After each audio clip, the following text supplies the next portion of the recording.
qui est le directeur de la revue Fisheye, mais surtout directeur du VR, donc Réalité Virtuelle Arles Festival, qui fait partie de ce festival photo Les Rencontres d'Arles, que vous connaissez évidemment.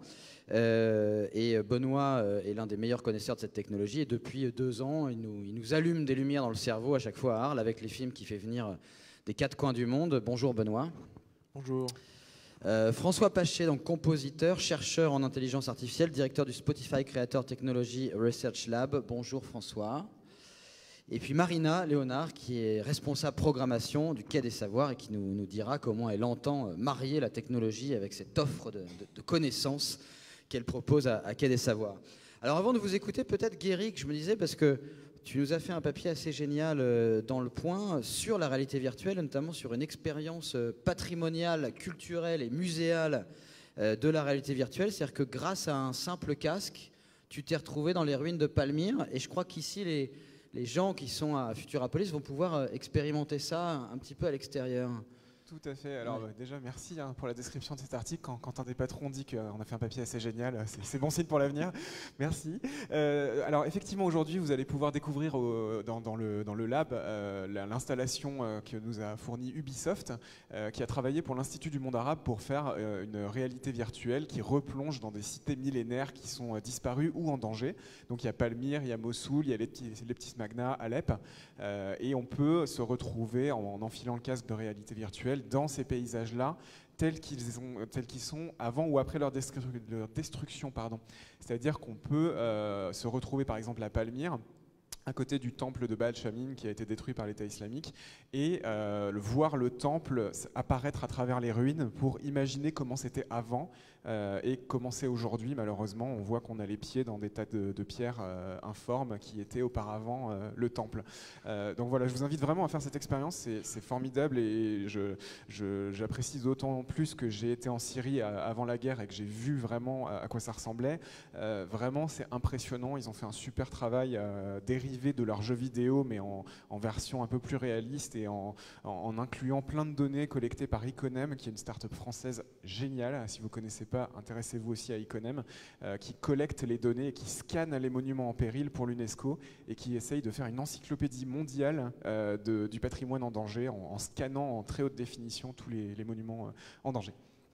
Parfait. On va commencer sur la VR avec vous, Benoît Beaume. Moi, j'aimerais juste vous raconter une chose. Je connaissais rien, et en plus je crois que tu as vu ce film aussi, Benoît. Je connaissais rien à la VR, et il y a 2 ans en fait au Festival de Cannes, on a été convoqué à l'extérieur du Festival de Cannes par justement Alejandro Iñárritu, qui montrait quelque chose. On ne savait pas du tout ce que c'était, si ce n'est le titre, Carne y Arena, donc la chair et le sable. On arrivait dans une zone, une sorte de hangar. On nous demandait de nous déchausser. On entrait dans un hangar. Des hommes, 3 hommes venaient habillés en noir nous mettre un casque, un sac à dos et surtout un câble. J'avais demandé, mais ça sert à quoi le câble? C'était vraiment un espace comme ici, de 30 mètres de diamètre à peu près, que du sable sous mes pieds. Et ils m'ont dit, c'est au cas où vous avez envie de courir, faut pas que vous preniez les murs, quoi. Donc en fait, il y a un câble pour vous retenir. Et le film commence, on est dans le désert, donc on est vraiment comme on est pieds nus, on sent les sensations du sable sous les pieds, on avance comme ça. Et puis on entend des voix, et puis des êtres humains apparaissent, alors qu'ils sont des êtres en réalité virtuelle, qui n'existent pas, mais qui sont là, donc des hommes, des femmes, des enfants, une vieille dame qui a mal aux genoux et qui est obligée de s'asseoir un peu. Ce sont des migrants, en fait, on est à la frontière entre le Mexique et les États-Unis, et puis soudain, un énorme fracas, un hélicoptère qui passe. Donc la panique, et tout le monde se met à courir, et c'est pour ça qu'on m'avait mis justement un filin dans le dos. Après, la police arrive, c'est la nuit, les phares, on est mis en joue, et on avait vraiment l'impression de se retrouver dans une réalité qu'on ne connaîtra jamais, et que cette réalité virtuelle nous permettait d'esquisser. Et là, j'ai compris ce que pouvait devenir le cinéma grâce à cette nouvelle technologie qu'est la réalité virtuelle. Alors je crois que Benoît Beaume, vous avez vu ce film, et je voudrais tout de suite vous demander comment vous voyez ces rapports entre la photo et le cinéma tels qu'on les connaissait et cette réalité virtuelle. Quelle est votre action en ce sens? Et qu'est-ce que est-ce que vous pensez que c'est de plus en plus dans cette direction-là que va se véhiculer le cinéma? Est-ce que de plus en plus, c'est la réalité virtuelle qui va conduire l'expérience cinématographique du spectateur? Ce qui est sûr, c'est que la VR aujourd'hui, elle permet, comme tu viens de le dire, d'être. En fait, elle a trois grandes propriétés. Elle permet d'emmener des gens à des endroits où ils ne peuvent pas aller. Donc, c'est typiquement ce que vous disiez sur Palmyre ou des choses comme ça. C'est vivre des expériences qu'on ne pourrait pas vivre parce que soit trop onéreuses, soit trop compliquées ou trop dangereuses. Et puis surtout, moi, celle qui m'intéresse, c'est que ça ouvre un champ onirique et de nouveaux points de vue qui est juste infini. Typiquement, dans le film que tu viens d'évoquer, c'est vrai qu'on a un point de vue qui devient tellement fort à un moment que si jamais on n'a jamais eu ce point de vue sur les migrants, on ne s'est jamais posé la question de qu'est-ce que ça peut faire d'être un migrant, là on le comprend tellement bien, tellement fortement que juste en quelques instants, parce qu'on le ressent, on le ressent physiquement. Ouais. Et en fait, c'est tout l'intérêt de la VR, c'est qu'il y a une dimension physique qui est dans la VR. C'est que d'un coup, on n'est plus juste spectateur, on devient complètement intégré. C'est ce qu'on appelle et l'agentivité, c'est-à-dire en gros, et la capacité qu'on a à devenir acteur de l'expérience qu'on est en train de vivre. Comment on dit, pardon, le mot ? L'agentivité. L'agentivité. Voilà. Et donc du coup, c'est vraiment là où je trouve qu'on arrive à repousser les limites des choses. On avait montré une expérience et cet été à Arles qui s'appelle In the Eyes of the Animals, où on voyait le monde à travers les yeux de 5 animaux. Donc il y avait un moustique, il y avait un oiseau, il y avait une libellule. Il y avait rire Marina, hein, le moustique. Voilà. Il y avait une grenouille. Et en fait, on voit que d'un coup, et la réalité qu'on pense être et le réel pour nous, c'est-à-dire la manière dont on voit le monde, dont les choses sont agencées, dont on a l'habitude de les voir, deviennent une autre réalité complètement autre. Et on s'aperçoit qu'au même endroit physique, au même endroit, au même moment, eh ben, on peut vivre des choses et des choses complètement différentes. Et finalement, ça nous permet aussi de relativiser ces choses, c'est-à-dire que peut-être que moi, la manière dont je vois le monde, la personne qui est à côté de moi ne la voit pas du tout de la même manière. Et c'est là qu'on voit qu'on comprend assez bien qu'on peut avoir des points de vue différents, qu'on peut voir le monde différemment. Et je trouve que c'est là tout l'intérêt de la VR en tant qu'œuvre artistique, c'est que ça met le spectateur en mouvement. C'est que ça met le spectateur dans un mouvement où il commence à se questionner sur son rapport aux choses. Typiquement, sur la VR, on vous met un casque. Donc vous êtes assis dans une salle, on vous met un casque, et pourtant, on accepte l'idée qu'à un moment, ce qu'on est en train de voir, on n'est pas assis dans une salle avec un casque, mais on est en train de voler au-dessus de la mer ou de voir le monde à travers les yeux d'un animal. Et ça ne nous pose pas de problème, en fait. Parce que même à l'intérieur d'un arbre, je me souviens à Arles aussi. On a une expérience qui s'appelle Tree Hugger, où, en fait, on fait le trajet de l'eau dans un séquoia géant. Et donc, du coup, il y a physiquement l'arbre. Donc, c'est une représentation de l'arbre qui est là. Donc, on peut câliner l'arbre, on peut mettre sa tête à l'intérieur de l'arbre, voir ce qui se passe à l'intérieur, à l'extérieur.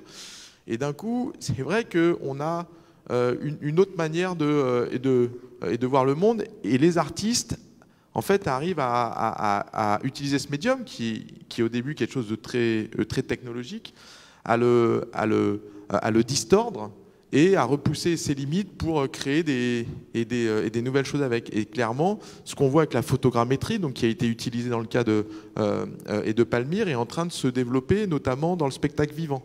Par exemple, aujourd'hui, on commence à voir les premières pièces de théâtre en photogrammétrie. C'est-à-dire qu'en gros, il y a des acteurs qui sont captés en temps réel, enfin en train de faire une performance, qui sont remis dans un décor hyper complexe qu'on ne pourrait pas produire parce que trop cher ou trop compliqué. Et les spectateurs avec le casque voient une performance de spectacle vivant en temps réel, mais avec un décor extrêmement élaboré, avec une narration.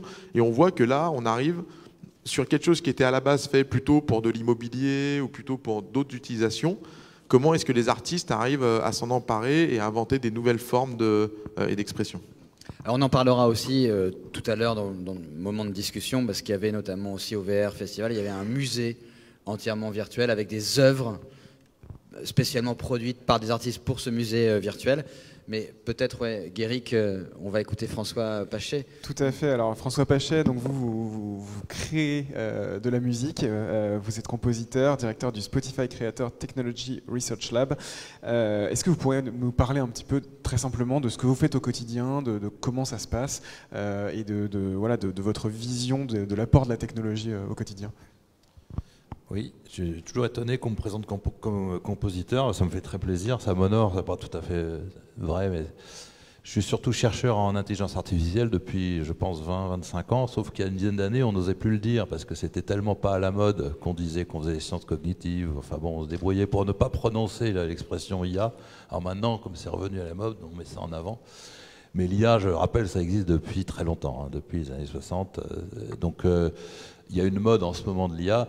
Donc moi, je suis chercheur dans le sens où on essaie de trouver des algorithmes d'IA qui essaient de résoudre différents types de problèmes. Et en particulier, donc, je m'intéresse à ce qu'on appelle les domaines de la création, à la musique, mais pas uniquement, la littérature. Il y a beaucoup de domaines dans lesquels la tâche du créateur consiste à créer des objets qui sont nouveaux, qui n'existent pas, et donc ça ne rentre pas vraiment dans la catégorie des problématiques scientifiques. Je voudrais juste parler un tout petit peu d'IA, et pourquoi l'IA dans le domaine créatif. L'IA dont on entend parler à peu près tous les jours, même de manière constante, elle est formidable pour résoudre ce qu'on appelle en science des problèmes bien posés. Un problème bien posé, c'est un problème pour lequel on sait, il existe une fonction qui nous dit si un objet est une bonne solution ou une mauvaise solution. Donc par exemple la détection d'image, c'est bien posé parce que soit le système il donne la bonne réponse, soit il donne pas. Le jeu de Go, c'est bien posé, on gagne, on perd.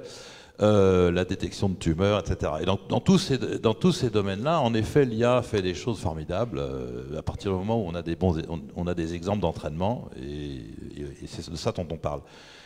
La création, c'est pas exactement pareil, parce qu'on ne sait pas dire ce que c'est qu'une jolie mélodie, on ne sait pas dire ce que c'est qu'un texte intéressant, on ne sait pas dire ce que c'est une jolie photo, on ne sait pas dire ce que c'est un joli visage, on ne sait même pas nous-mêmes pourquoi on est attiré par ceci et pas par cela.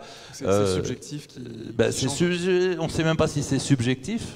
Parce que quand on dit qu'on aime tel objet, c'est bien l'objet qu'on aime, c'est pas le cerveau qui l'a inventé, mais tout ça. Et donc la question, pourquoi utiliser des techniques d'IA qui sont faites pour résoudre des problèmes bien posés, quel sens ça peut avoir pour les utiliser dans des cadres où le problème n'est pas du tout bien posé?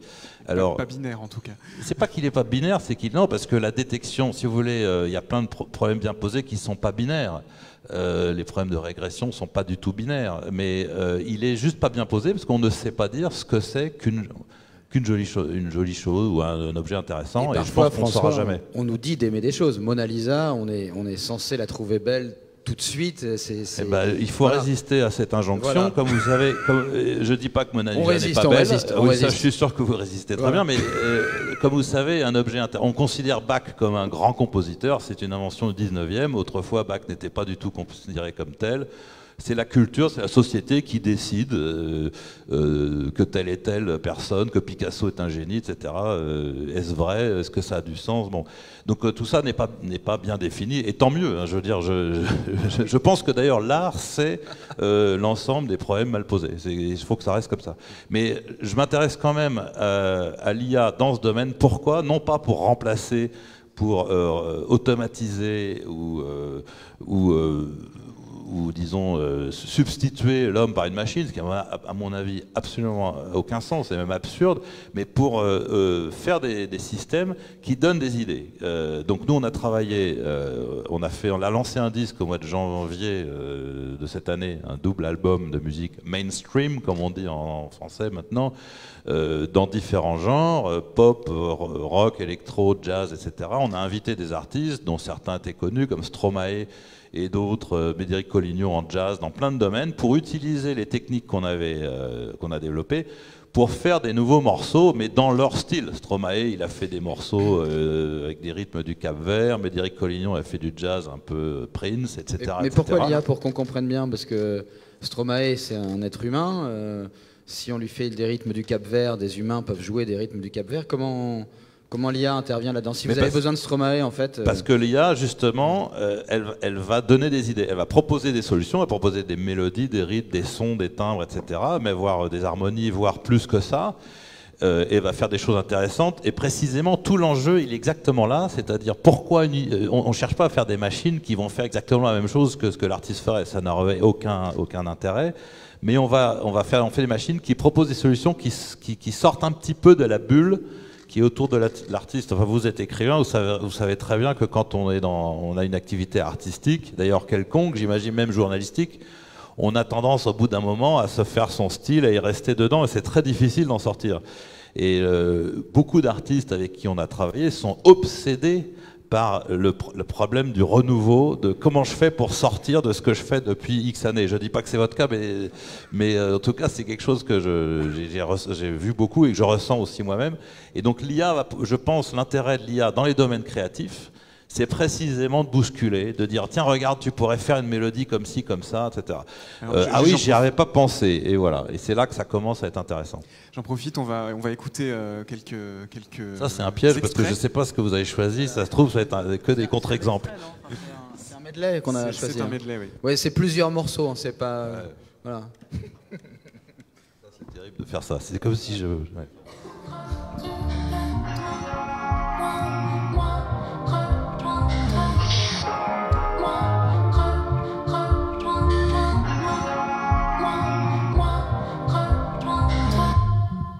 Le 8 écrit dans mon coin, le 8 profit, le week-end chez semaine. So I will put. Yeah, I had it wrong. Yeah, I had it wrong. Heroes. Yeah. Don't how I don't need how I keep thinking for me into one. If you fall,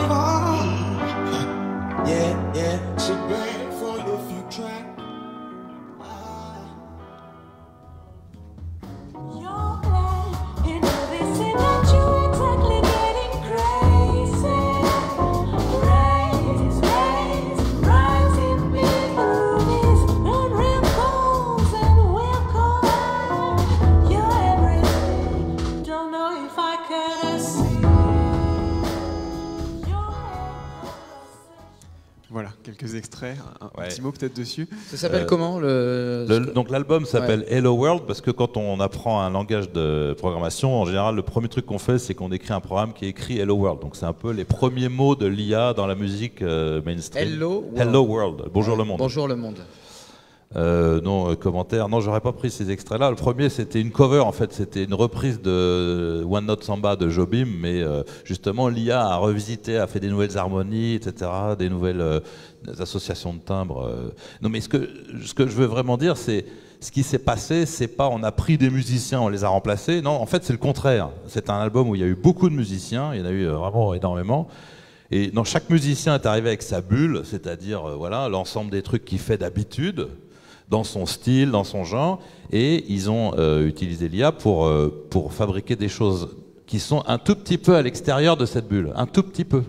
Donc Stromae, il a fait 2 chansons qui sont, il y a des rythmes de Cap-Vert comme d'habitude, je dirais, mais si on regarde en détail, les mélodies, non, il les aurait pas fait sans la machine. La machine l'a poussé à faire des choses un peu en dehors de sa zone de confort. Voilà. Alors, je me tourne vers vous, Marina Léonard. Vous êtes responsable de la programmation du Quai des Savoirs, local donc. Est-ce que vous pouvez nous dire un petit peu comment vous envisagez l'interaction art-technologie, vous, au quotidien, dans vos projets? J'imagine que c'est un défi permanent, à la fois d'intégrer la technologie, de résoudre les obstacles, enfin de relever les défis qui se présentent à vous. Comment vous gérez ça au quotidien? Alors effectivement, c'est du très local puisque c'est le bâtiment voisin d'où on se trouve en ce moment. Donc le Quai des Savoirs, qui est un lieu, un espace culturel dédié au partage des savoirs, qui a ouvert récemment puisqu'il a ouvert en février 2016. Donc on a encore tout à inventer, on n'a pas encore fait le tour de tout ce qu'on pouvait faire.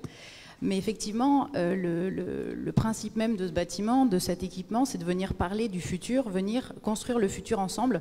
Donc être vraiment dans cette idée de faire se parler la science, la recherche au sens large, la société, tout ce qui circule dans les médias, toute cette question des fake news. Alors on parle de l'IA, effectivement, on en parle beaucoup à droite à gauche. Il y a beaucoup d'informations qui circulent, beaucoup de lubies, beaucoup de vraies informations, fausses informations, de mythes, de réalités. Donc au niveau du Quai des Savoirs, l'idée c'est vraiment de venir faire dialoguer la société, donc le public, ça peut être des étudiants, ça peut être des retraités, ça peut être des scolaires, donc on prend à partir des tout petits dans un espace qui vient de réouvrir ses portes la semaine dernière.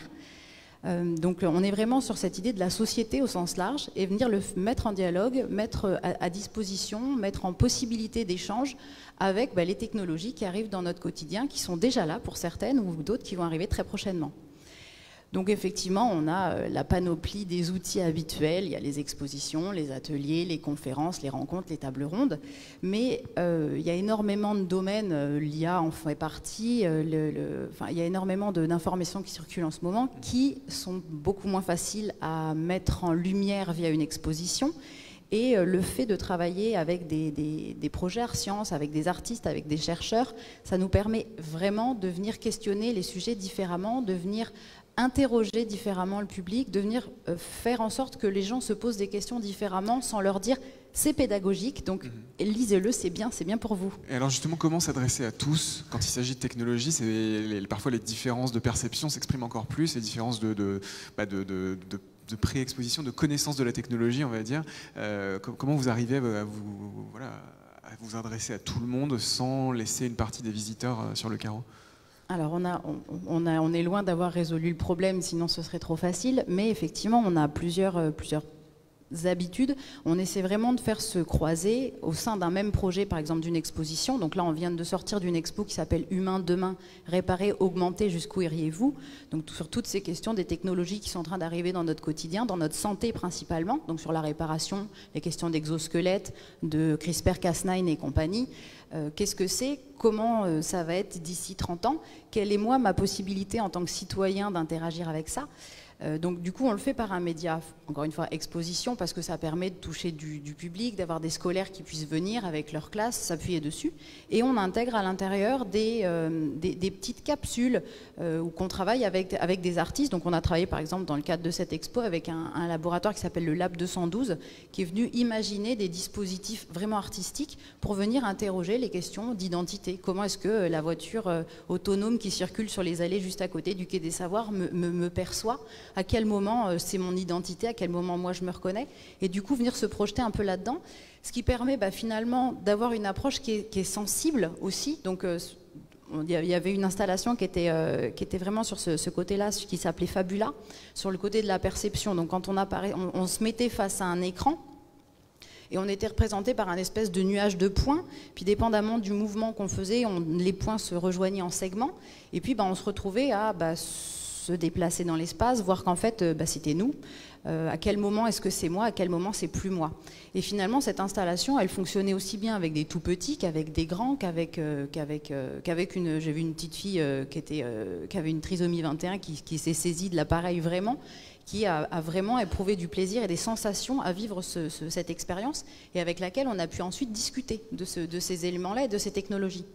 Donc effectivement, c'est vraiment un jonglage entre des propositions artistiques, des propositions exposition, des propositions manipulation, venir essayer vraiment de faire se rencontrer tous ces domaines, tous ces questionnements, toutes ces interrogations, toutes les questions d'éthique aussi, parce que souvent on se rend compte que les artistes et les chercheurs n'ont pas les limites éthiques posées au même endroit, et du coup les uns questionnant les autres, c'est vrai que ça permet de remettre en mouvement, remettre en dynamique les réflexions. Et c'est vrai qu'en général, c'est assez riche, et ça touche beaucoup à la question de l'émotion dont on parlait tout à l'heure.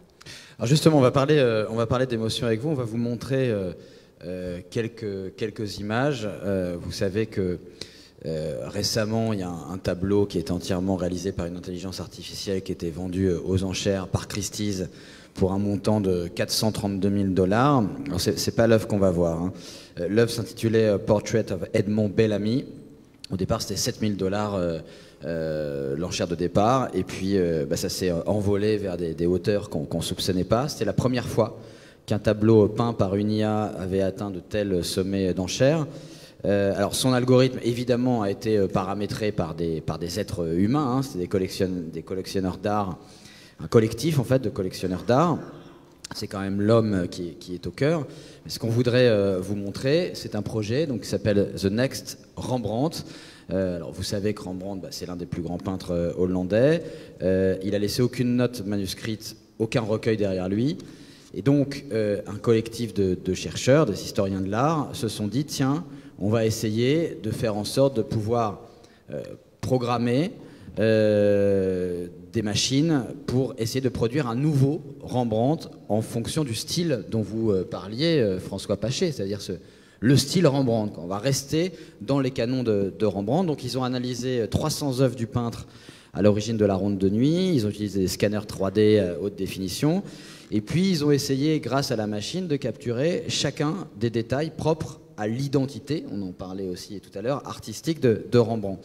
Et grâce à ça, ils ont conçu un algorithme qui a pu créer un tableau inédit de Rembrandt sans Rembrandt, puisque, évidemment, il n'est plus là pour le faire lui-même. Pardon. Je voudrais juste vous demander, à tous les trois, est-ce que, bon, c'est toujours l'homme qui est au cœur, c'est-à-dire que quand on dit IA, intelligence artificielle, pour l'instant, c'est encore les hommes qui programment les IA, qui définissent les algorithmes. Peut-être que ça changera, mais pour l'instant, c'est encore le cas. On parlait tout à l'heure de l'émotion, quand on a écouté la musique que vous proposez, François Pachet. Comment justement on arrive à faire en sorte qu'une machine peut susciter de l'émotion? Parce que quand on parle d'art, effectivement, on ne parle pas de beau ou pas beau, on ne parle pas de joli ou pas joli, mais en tout cas on parle d'émotion. Est-ce qu'on est indifférent? Est-ce qu'on est choqué? Enfin, c'est ça que l'art convoque. Donc est-ce que vous pensez que maintenant, au fond, une machine est capable ou va être capable de susciter l'émotion dont on a besoin pour apprécier ce que c'est que l'art? Mais il n'y a rien qui soit fait par les machines en art aujourd'hui, entièrement, rien. Ça, il y a beaucoup dans le Rembrandt d'intervention humaine, ne serait-ce que dans le choix de faire un portrait comme ci, comme ça, et c'est la même chose pour la musique. Alors, ce qui est intéressant, je trouve, de montrer, c'est qu'avec ce sont des nouvelles technologies. On ne se rappelle pas, mais dans les années 80 sont sortis les premiers échantillonneurs numériques. On prenait un clavier, on appuyait, il y avait un son de piano parfait. Qu'est-ce qu'on n'a pas entendu sur la fin des artistes, hein? Les gens ont oublié. C'est les mêmes qui aujourd'hui disent la même chose avec l'IA, mais ça fait longtemps que la technologie bouscule. Et les premiers pianos, rappelez-vous, vous n'étiez pas nés évidemment, mais c'était formidable, c'était incroyable. Donc là, on a juste des nouvelles technologies. Alors ce qui est intéressant, c'est que cette nouvelle technologie, elle crée des nouveaux actes créatifs, justement. Par exemple, il y en a essentiellement deux. Il y a le choix de qu'est-ce qu'on donne à la machine à manger. Bon, là, pour le Rembrandt, il y a eu des tableaux existants de Rembrandt. Dans le cas de la musique, le premier acte, c'est de dire à la machine ce qu'on veut qu'elle apprenne. Ça, c'est un acte très créatif et absolument crucial, parce qu'en fonction de ce qu'on va lui donner, la machine ne va pas faire la même chose. Et ensuite, il y a ce qu'on appelle en anglais le curation, la curation, je n'ai jamais très bien su traduire, c'est-à-dire le choix. Curateur, curation. Voilà, l'artiste qui utilise là, il va devenir aussi curateur, parce que la machine elle va lui générer des tonnes de possibilités, en fait. Elle n'a aucune idée de laquelle est la mieux, la plus intéressante, surtout quand le mieux, la notion de mieux n'existe pas. Donc il y a deux actes créatifs nouveaux, hein, l'entraînement, qu'est-ce qu'on choisit de donner à manger, et deux, qu'est-ce qu'on sélectionne. Et souvent, le processus de sélection est interactif. C'est-à-dire, on dit, tiens, garde-moi le haut, là, par contre, le bas, je le veux pas, fais-en moi un autre. Donc, ça, c'est des actes créatifs nouveaux. Donc, il n'y a pas, encore une fois, donc l'émotion, si vous voulez, le problème de l'émotion, d'une certaine manière, il n'y a pas plus ni moins d'émotion qu'avant. Toute la musique d'aujourd'hui, elle est créée déjà avec des machines depuis très très longtemps. Il n'y a pratiquement plus aucun son acousmatique aujourd'hui. Donc je ne pense pas que le problème de l'émotion soit nouveau. L'émotion, elle n'est ni dans la machine, ni dans l'œuvre, ni dans les ondes, ni dans l'oreille. Elle est dans l'ensemble de tout ça, et la société et votre histoire personnelle qui fait que vous rentrez en résonance. Donc ça, je ne pense pas que ça soit modifié. Ce que je voulais dire, c'est que c'est encore de toute façon, c'est une technologie qui repose sur un fait de façon humain. C'est quand même l'homme qui pilote. Ce qu'on a vu sur The Next Rembrandt, là où le portrait de Edmond Bellamy, de toute façon, comme c'est paramétré par l'homme, comme c'est au fond même accompagné par l'homme qui dit ça oui, ça non, etc., ça reste, c'est juste une technologie. On est presque dans l'ordre de la performance, simplement.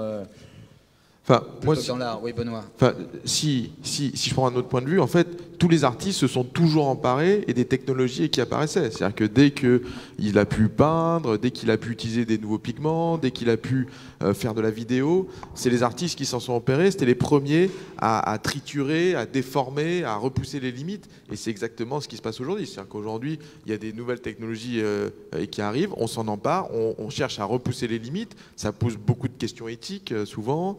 Voilà. Et une fois qu'on aura repoussé toutes ces limites, eh ben, il y aura des actes créatifs qui vont naître de tout ça. Mais je trouve que le phénomène actuel de s'emparer de l'intelligence artificielle pour voir jusqu'où on peut aller, c'est quelque chose qu'on a déjà vu depuis extrêmement longtemps avec différents médiums qui ont été mis à disposition des artistes et dans les siècles passés, quoi. Marina Léonard. Effectivement, enfin, nous, on est un peu dans cette vision-là.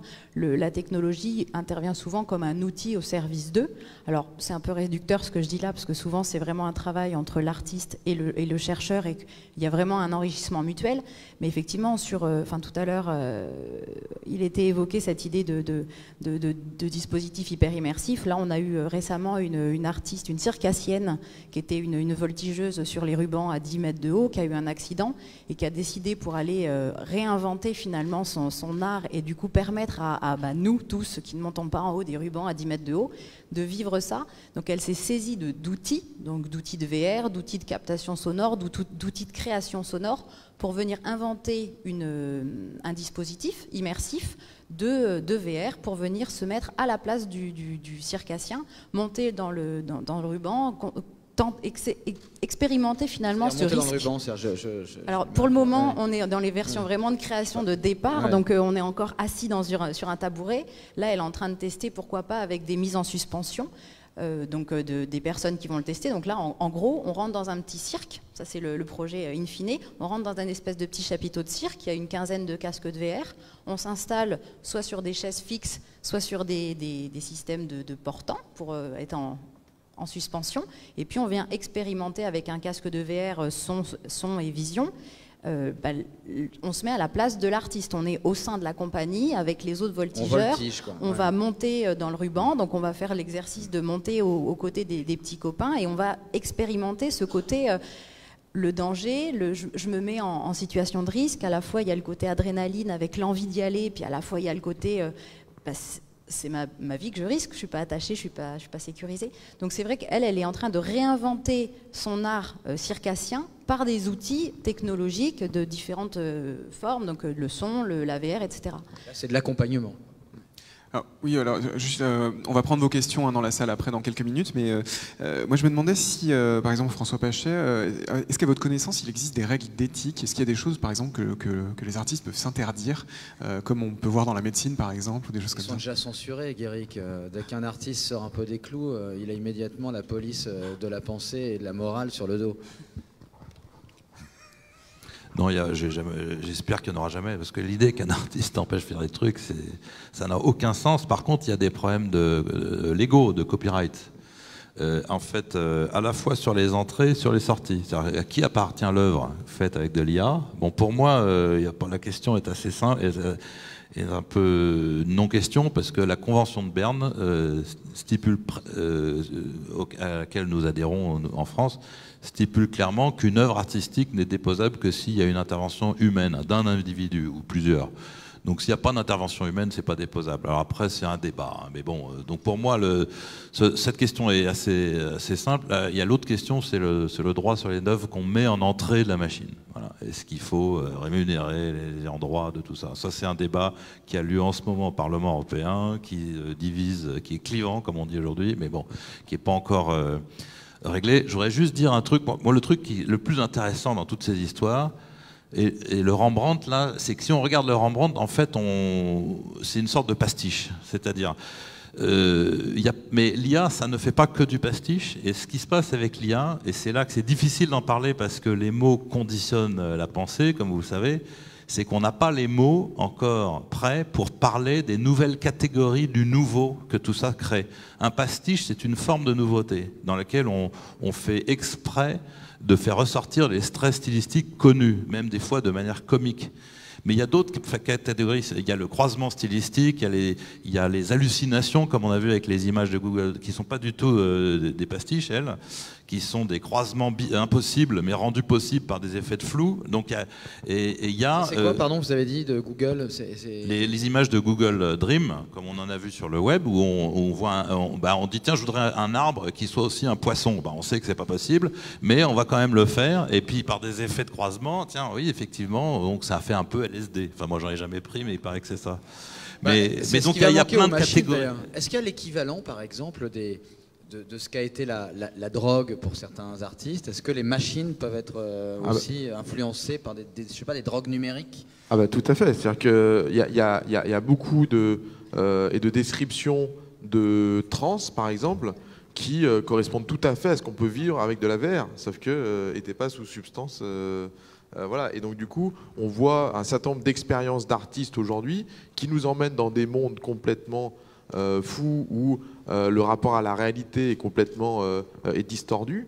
Et on a montré des œuvres cet été, par exemple dans Dimoda, qui était un musée virtuel dans lequel on rentrait, on pouvait avoir accès à une vingtaine d'œuvres. Oui, on était dans un univers, il y avait du sable, enfin c'était une sorte de musée architecturalement totalement délirant, posé dans un univers, et on rentrait dans chaque œuvre, qui était plus ou moins réussie les unes les autres, mais il y avait des œuvres effectivement où notre rapport à la réalité devenait complètement autre, et c'est vraiment cette question-là, c'est-à-dire en gros comment est-ce qu'on peut repousser les limites et de la perception, et comment est-ce qu'un artiste, d'habitude quand on regarde une œuvre, il y a toujours une médiation. Il y a la médiation du tableau, il y a la médiation de la pièce dans laquelle on est, des gens qui sont autour, qui nous parlent, qui peuvent distraire notre attention et de la médiation qu'on a avec l'œuvre qui est en face de nous.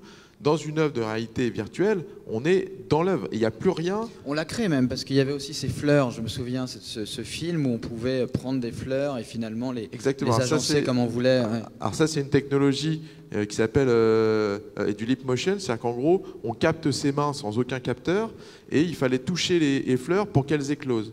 Et en fait, si on ne les touchait plus, s'il n'y avait plus d'interaction, elles fanaient, elles disparaissaient. C'était quelque chose qui était très simple, mais on a des spectateurs qui sont restés 1 heure à faire naître des fleurs. Et c'était vraiment ce sentiment qu'on était au cœur de la création et de l'œuvre. Et si jamais on n'était pas là, l'œuvre, elle n'existait pas en fait. Mais la question que je posais, c'est est-ce qu'on peut, parce que qui dit artiste dit accident, justement, que ce soit provoqué par des drogues ou par des altérations de conscience. La machine, pour l'instant, elle est programmée. Les bugs ne sont pas inclus dans la création, François Pachet. C'est-à-dire qu'on ne peut pas avoir l'équivalent d'un Baudelaire en poésie ou d'un Van Gogh qui va se mettre à inventer en fait une technique, parce que la machine, elle est paramétrée. Oui, les bugs, c'est interdit, comme vous le savez. De toute façon, on n'a pas le droit. Mais les accidents, ils existent dans les nouveaux actes créatifs. C'est-à-dire, dans l'acte du choix de ce qu'on va mettre à la machine, il peut y avoir des accidents, et ça va créer des accidents in fine, ou dans la création, dans la sélection, comment vous avez dit, la curation. Bon, c'est vraiment affreux. D'ailleurs, il faudrait inventer un nouveau mot. Mais oui, parce qu'il y a un rapport au soin, quoi, presque cure, ça, tout ça. C'est terrible, l'art qui soigne. Non, mais c'est dans le sens plutôt du choix. La sélection, il peut y avoir des bugs, il peut y avoir des erreurs, et ça aussi, ça va provoquer des erreurs. Il peut y avoir des erreurs et des bugs dans les œuvres qu'on met en entrée des... Donc il y a de la place pour l'erreur, il ne faut pas s'inquiéter là-dessus. Mais la machine, oui, il n'y a aucune machine aujourd'hui, et je pense qu'il n'y en aura pas avant très longtemps, peut-être jamais, qui ait la moindre capacité d'avoir une intention, d'avoir comme on dit en anglais, sense of agency, c'est-à-dire savoir qu'elle est un être parmi les êtres. Ça n'a rien du tout. Ça, c'est impossible, même une avec le deep learning. Conscience artificielle, tout ça, on en est très très loin. C'est impossible, ça. Même quand la machine aura... faut jamais dire je pensais que le deep learning allait nous permettre d'avoir... Pas du tout. Le deep learning, c'est de l'optimisation. Ça fait de la régression, grosso modo. C'est plus sophistiqué que ça, mais ça résout des problèmes bien posés d'optimisation. La conscience, c'est beaucoup plus compliqué. Et aujourd'hui, il n'y a personne qui a la moindre idée de comment doter une machine d'une conscience ou d'une intention. Personne. Alors, on va devoir couper un peu court, mais pour prendre quand même quelques-unes de vos questions. Est-ce qu'il y a des questions déjà dans la salle ? Alors, c'est un peu sombre, je ne vois pas très bien, mais pour l'instant, pas de questions. Alors, je vais peut-être poser la première. Est-ce que faut aller vite, faut aller vite. On a une question ? Vous avez un micro là avec une question qui arrive. Qui se promène. Voilà, vas-y Guéric, vas-y. Non, alors, première question, pour ouvrir le bal, Marina Léonard, vous, est-ce que vous auriez une expérience à nous raconter de défis particulièrement compliqués à relever pour une médiation un peu de haut vol? Médiation de haut vol, enfin, la balle est à saisir. On parle d'IA, on a en ce moment même sur le plateau au premier étage, donc vous pouvez aller les rencontrer à partir de 14h, une compagnie de théâtre qui a décidé de partager l'espace scénique avec une IA. Donc une IA qui n'est pas encore douée de conscience ni de volonté, donc ils sont en train de lui faire apprendre des trucs. Donc là, en fait, on vous utilise pour lui faire apprendre des choses, pour la faire échanger avec plein de choses. Donc il s'appelle Alan, donc vous pouvez aller le rencontrer, vous pouvez aller échanger avec lui, voir ce que ça donne d'échanger avec une IA, surtout échanger avec les artistes et avec les chercheurs qui ont bossé avec eux sur le développement de cet ordinateur, pour voir finalement comment est-ce qu'on arrive à mettre une IA sur scène, sachant qu'il y aura une partie bien sûr il aura appris ses textes, Alan, hein, il va faire ça bien, mais il y aura des trucs où ils ne sauront pas. Donc il y a quand même une petite mise en danger. Alors là, pas de Alan, mais des artistes, parce qu'ils ne savent jamais trop ce que Alan va répondre, sachant qu'il répond à haute voix. Donc les spectateurs entendront en même temps que les artistes ce qu'il va répondre. Il y avait eu un drame avec une IA de Microsoft qui grâce aux internautes, en moins de quelques heures, avait été devenu pro-Hitler. Exactement, mais là, il n'est pas connecté à Internet. Alors, est-ce qu'on a une question dans la salle? Monsieur, au premier rang. Bonjour. Vous évoquiez au début la VR pour l'immersion, vous évoquiez Palmyre. Le sujet est aussi évoqué en termes d'éthique, mais j'ai l'impression que vous n'êtes pas allé jusqu'au bout, à savoir, on peut faire des gros mensonges. Alors ça existe déjà les mensonges, mais est-ce qu'on est bien armé pour oui, on peut présenter Palmyre sous une certaine façon, ou les dinosaures sous une autre. Alors, je pense ça pose un problème. Alors, je pense que, là, aujourd'hui, on est dans une. En fait, c'est une conférence qui est le rapport de l'art et la technologie. Je pense que le rapport à la vérité, il se pose pas réellement en l'art. C'est-à-dire qu'en gros, l'art ne prétend pas être un reflet de la réalité ou de la vérité. Et je pense que c'est pas le problème et des artistes. Donc oui, c'est sûr que ce que va proposer un artiste, il se détache complètement de la notion et de réalité. On n'est pas dans une notion et d'information ou de journalisme quand un artiste s'empare d'un outil comme celui-là. Que ça pose des problèmes éthiques et qu'on puisse distordre les choses ou en faire une mauvaise utilisation, je suis tout à fait en accord avec ça. Mais je dis juste que c'est pas forcément le problème et de l'artiste d'avoir ce rapport à la réalité. Et forcément, avec la VR, on lui donne un outil extrêmement puissant pour s'écarter même de la notion de réalité. Et juste pour finir, il y a d'ailleurs une notion qui s'appelle les vallées et dérangeantes, c'est un japonais qui l'a mis au point, qui dit que plus en fait on crée quelque chose qui est artificiel, plus les petits détails qui distordent et la réalité nous deviennent monstrueux. Donc en gros, aujourd'hui, on voit que les artistes sont plutôt en train de s'écarter du photo-réalisme, de quelque chose qui est très réaliste dans le rendu, pour aller vers des choses justement qui nous éloignent vers la notion très directe de la réalité ou du réel.